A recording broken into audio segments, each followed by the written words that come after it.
Baiklah teman-teman, izinkan saya memutar beberapa video terbaru langsung dari Inggris.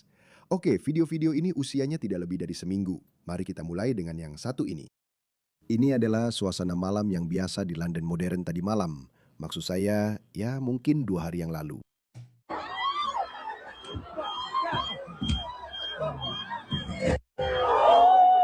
Saya tidak melihat ada orang Inggris asli di sini.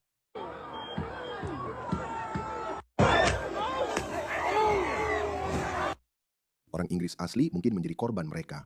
Saya juga tidak berpikir dia orang Inggris asli, tapi tetap saja. Perilaku yang sangat khas Inggris. Oke, baiklah, itu hanya satu saja.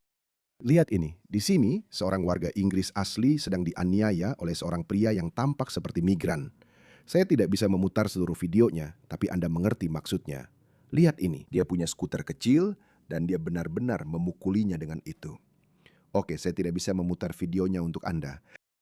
Itu dia, tepat di kepalanya dan dia langsung tumbang. Oke, saya akan sertakan tautannya di deskripsi jika Anda ingin menontonnya. Oke, lihat ini, satu lagi. Ada lagi pengungsi yang tiba-tiba muncul entah dari mana. Jadi ini adalah seorang pensiunan warga setempat. Mungkin pernah bertempur di Perang Dunia II, sedang menjalani aktivitasnya sendiri, tidak melakukan apa-apa. Oke, hanya berjalan-jalan saja. Dan orang ini, lihat ini. Orang ini hanya berjalan-jalan dan dia melihatnya. Dia mengambil tongkat jalannya. Dia menendang troli kecilnya dan benar-benar memukul kepalanya. Dan kamu bisa lihat dia memegangi kepalanya. Dan beberapa orang bergegas membantunya. Jadi pria ini datang, dia memegang tongkatnya, lalu pria ini datang untuk menolongnya.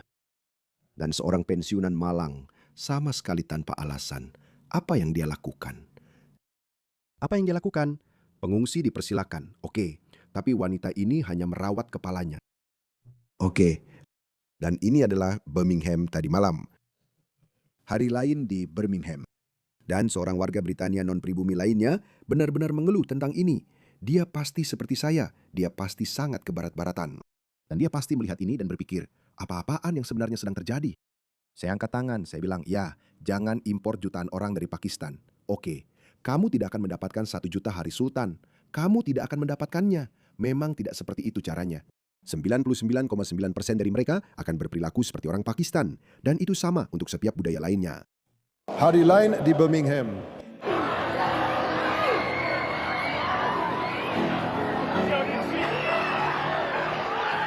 Lihat semua orang Inggris asli yang cantik ini. Ya, membuat kekacauan. Hanya ada satu orang yang terlihat seperti orang kulit putih. Aku tidak tahu apakah itu sebabnya. Aku tidak tahu. Polisi ada di sana, tapi sepertinya mereka malah lari.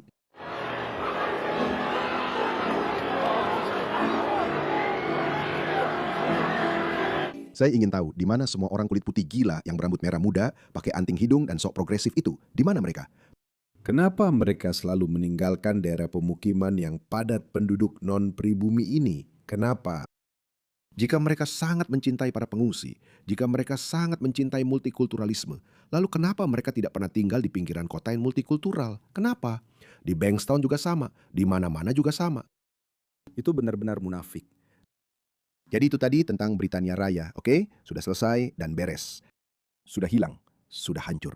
Biar saya tunjukkan apa yang terjadi di Australia. Beberapa orang bilang ini pusat perbelanjaan yang lebih baik. Beberapa orang bilang ini Southland. Saya tidak tahu di mana itu, tapi itu ada di suatu tempat di Melbourne. Lihatlah ini, tidak ada satupun orang Australia yang terlihat.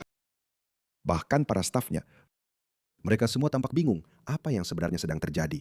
Ini terjadi pada tanggal 2 April, oke? Dan mereka membubarkan mereka.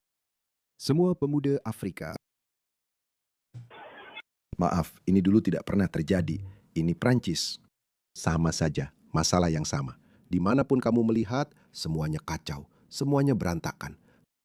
Dan ini bukan hanya soal kekerasannya saja. Jadi video ini menjadi viral. Lihatlah ini. Ini terjadi di suatu tempat di Sydney. Tempat ini disebut Garanggong di pantai selatan New South Wales.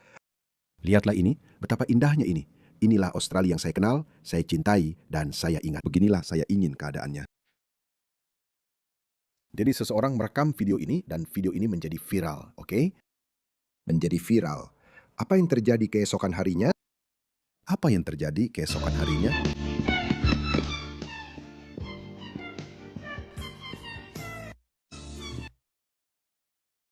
Mungkin ini hanya sebuah poin umum tentang pariwisata yang berlebihan.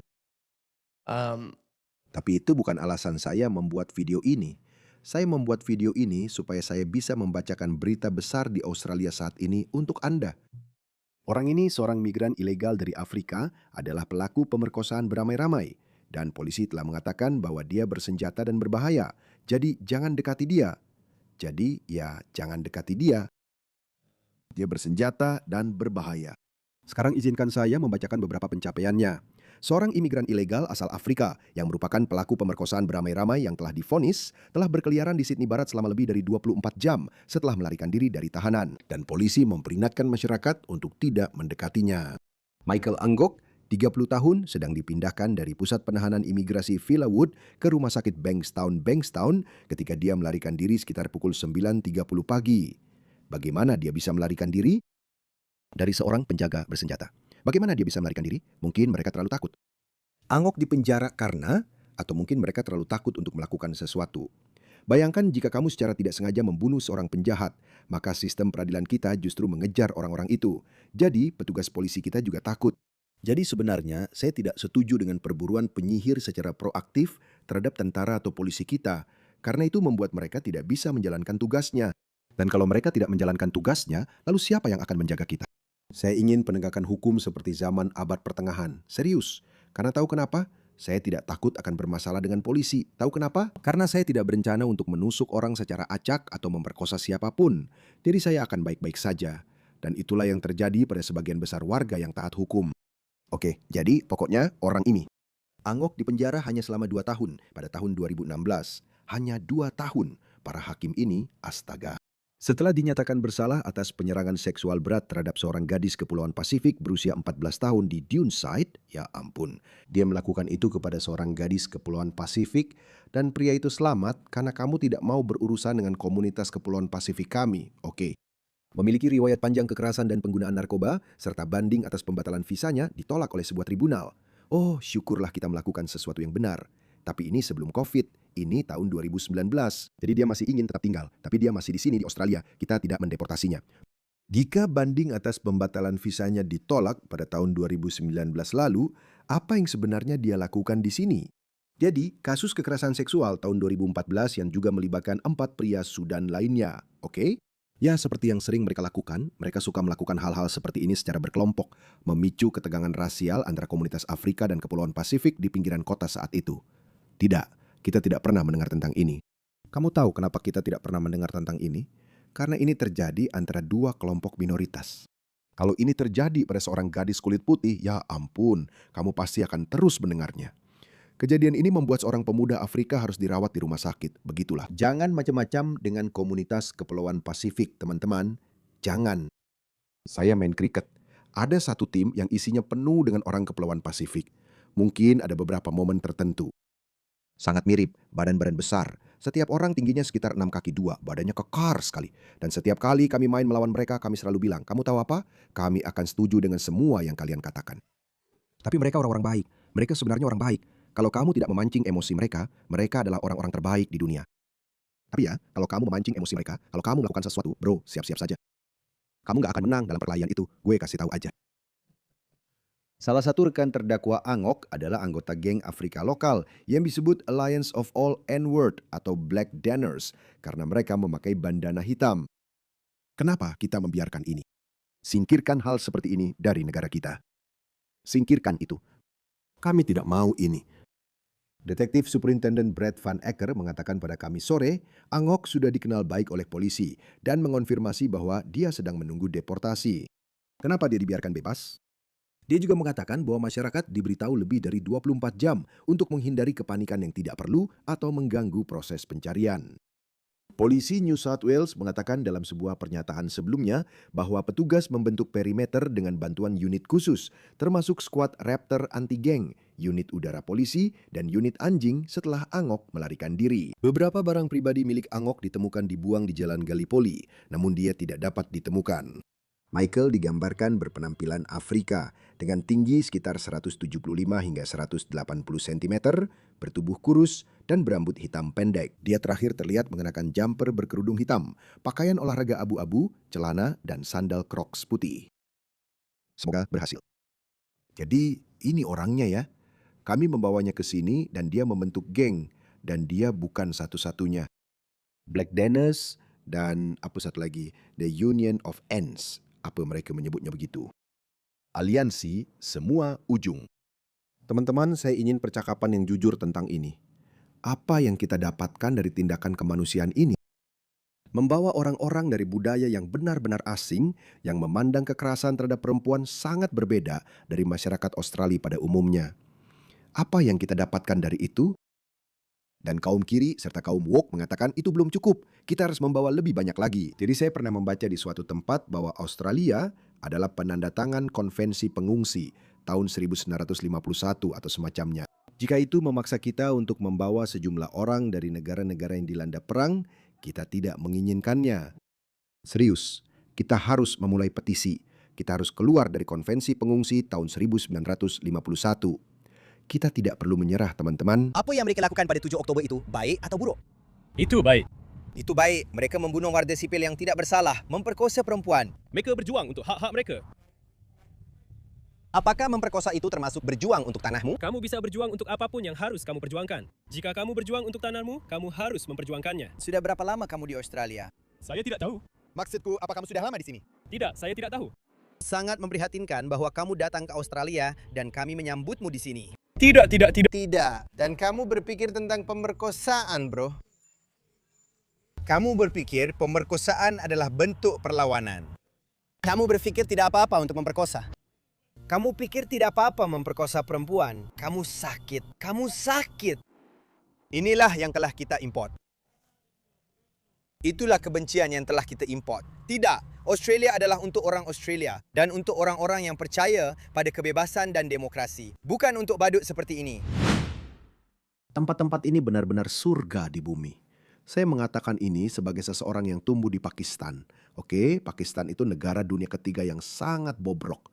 Tidak ada maksud buruk terhadap Pakistan, oke? Pakistan bisa menjadi negara yang luar biasa jika mereka mengubah nilai-nilai dasarnya, oke?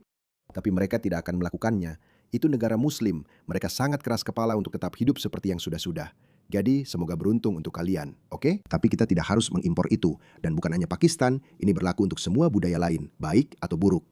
Ketika kamu mendatangkan orang, mereka tidak hanya membawa hal-hal baik mereka juga akan membawa hal-hal buruk mereka. Tapi ketika kamu punya kebijakan imigrasi tenaga terampil yang penyeleksiannya sangat ketat, seperti 20 tahun lalu, kalau kita butuh 100 dokter, kita akan mewawancarai 100 dokter dari seluruh dunia, karena Australia adalah tujuan utama. Bahkan seorang dokter dari Polandia pun ingin datang ke Australia. Jadi kenapa kita tidak bisa mendatangkan dokter dari Polandia jika mereka tersedia? Tentu saya mengerti, kadang-kadang mereka memang tidak tersedia. India adalah pengekspor besar sumber daya manusia, seperti dokter, insinyur, dan lainnya. Oke, mungkin kita bisa mendatangkan mereka, tapi kita tidak harus memberikan kewarganegaraan Australia kepada mereka, teman-teman. Kita tidak punya orang Australia.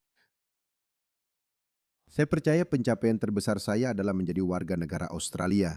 Itu adalah hak istimewa terbesar dalam hidup saya yang berhasil saya raih. Oke, saya tidak menganggapnya enteng setiap harinya. Saya sangat bangga dengan fakta bahwa saya bisa menyebut diri saya sebagai orang Australia. Saya punya paspor Australia. Saya bisa bepergian ke seluruh dunia dengan leluasa. Itu adalah hak istimewa yang luar biasa.